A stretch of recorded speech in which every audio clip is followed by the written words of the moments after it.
Għalkemm il-Gvern beda jagħti refund u jħallas il-mediċini ta' dawk il-koppji li jagħmlu jew qed jagħmlu trattament tal-IVF, il-Ministru tas-Saħħa Chris Fearn ammetta li hemm numru ta' mediċini li għadhom ma daħlux fil-formularju tal-Gvern. Bir-refund qed jingħata lura biss lil dawk li jagħmlu trattament mill-ewwel ta' Jannar l-hawn. Kanna 55 każ fejn kien hemm talba refund u dan ir-refund sar.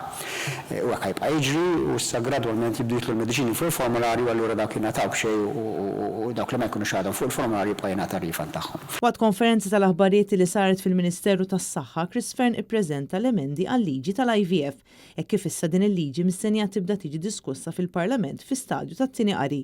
Fost it-tibdil li mistenni jidħol fis-seħħ hemm li jiżdied in-numru ta' ċikli li l-mara se tkun tista' taċċessa mingħajr ħlas.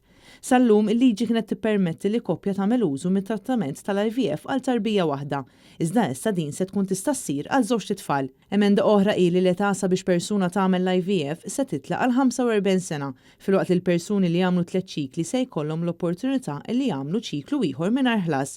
Apparti minn hekk se tingħata wkoll iktar importanza bil-pre-implementation genetic testing. Dan sabiex kundizzjonijiet partikolari jkunu jistgħu jiġu evitati permezz ta' mediċina apposta.